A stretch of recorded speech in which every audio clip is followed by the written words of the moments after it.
Hey dudes, and welcome back. Paddy with you here again. Now you can see we've got our servo fitted. Let's remove that old scatty drive shaft. Now what I've done here is I've done a little bit of a bodge job. Now this here extends the throw of the servo saver arm, so it's perfectly parallel with the, I apologise for this bloody Chinese phone not focusing. It's perfectly parallel now with the linkage. Stays parallel at all times, which is great, and it decreases the stress on the servo and means that I won't have to actually turn as much to get full lock either way, which means I can reduce my endpoints down quite a bit for this little EcoBoost JX servo. You can see I've got a little CNC horn on there. Found that was just a spare that I had knocking about. Fantastic. So far this has been recycled. As you know, this is an old A-arm guard. This servo came to me free out of something that I then sold on as a roller. CNC servo horn was also free. That was old stock from dead bodies, little scraps of this. This was actually an old steering linkage from an Endura set of axles that was taken off because one of the rod ends was had a failed rose eye joint. You see the little brass securing ring there for the rose eye that had come loose, which often happens with these Chinese rod ends. So I popped a new rod end on there. So that's an all steel and alley linkage. Next we're going to move on to sighting this little pocket here, the centre diff itself. Now the centre diff itself obviously going to need a cutout because the spare sits lower than the actual braces themselves. Now to ease, I don't like making a full cutout like this. This will be blanked off. This don't like making a full cutout like that. It can tend to trap stones and stuff unless you get it bob on, and if you do ever get any shift in your centre diff, if you've had a really bad landing, it can snag on the side of the chassis. So to prevent that, what we're going to do is we're going to get some more scrap bits of carbon. I'm going to cut this lengthways down in half. I've done this before, and make a blanking plate, and that'll raise it up a little, just enough, so I can then where the spare gear sits, I can just Dremel out a small channel without going through the chassis to the other side. So that's how I'm going to mount that. I'm going to pop that on there. I've had to take this centre brace off for now, for the towel brace off, because if I can find it, wherever it's gone, because the motor mount itself, here it is, will sit like this, right in the middle. I want the motor as close to middle as possible. Now, two reasons for that, and this is why I've moved this so far forward. Battery's obviously going to have to sit either side, and I want them sitting as close to middle as possible as well. I just use this old 3S battery for sort of scale. You see the R sort of sat slightly far back there, which is not ideal, but with the motor being sat quite central, should be okay there really. Other things is, this is a old recycled FG, you know, the two-stroke FG Mardas and stuff like that. This is an old recycled steering linkage brace here that would have sat like that on a 1/5 scale on-road FG short wheelbase. This is GRP filled carbon. This, you'll notice at the side it's rather thick. It'll do the job for what I need it to anyway. Not as strong as real carbon weave layer. This is carbon faced and GRP matte filled, which a lot of cheaper carbon is. You'll notice because it's usually very easy to cut compared to this stuff here. Is a right bitch to cut when you've got actual carbon on carbon. Kevlar's even worse, but there we go, we won't get into that. Right, so this will sit here like so,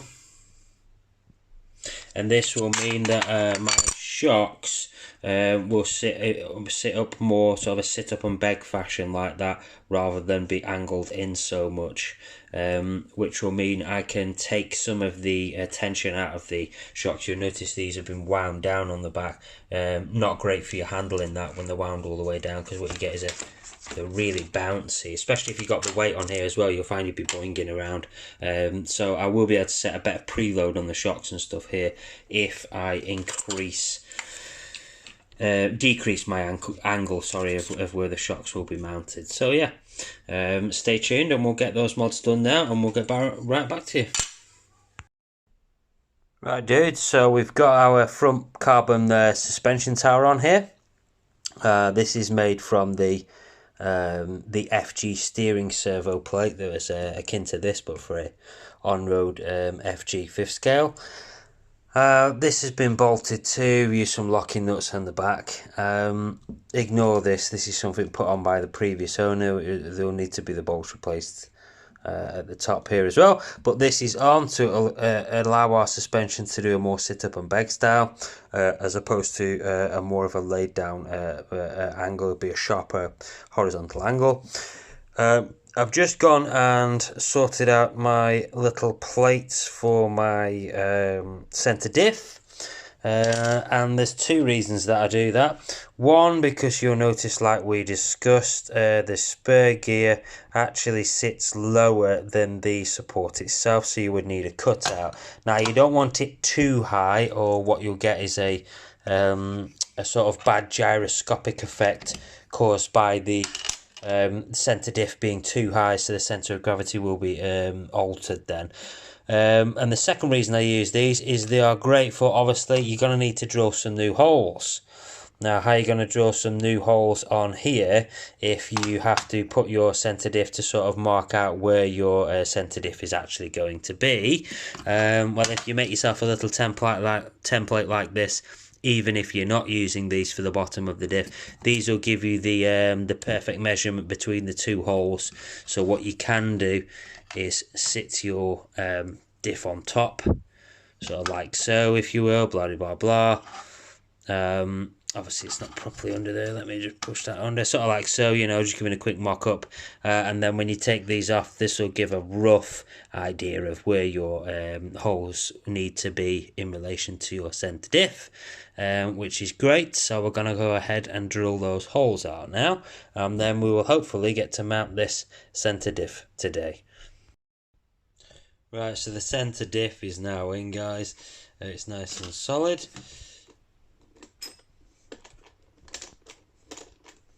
So that's that done. Next we're going to move on to putting our motor mount on and sorting out a few little chassis braces for the front diff. So first we're going to go chassis to diff support, and then we're going to go tower to top of the diff brace as well. Okay dudes, so we can see here that we've added our centre diff braces. This is the first lot that's going in. These are to the chassis itself, to the actual front of the centre diff brace here. These are using two Habeo Rosei rod ends here, and two alloy M4 rod ends here with M3 Roseis in them at the top. Now that is to brace the centre diff itself, the front brace here against the chassis. So now we're going to go and we're going to add something like this to do a centre diff brace for the front, so it's to the steering support here. Now the reason I've not done a solely tower to tower, if you do tower to tower, it's obviously not connected to your centre diff, which is an issue. Obviously it'll stop tower to tower flex, but it won't stop if the chassis is going to bend. It won't prevent that at all.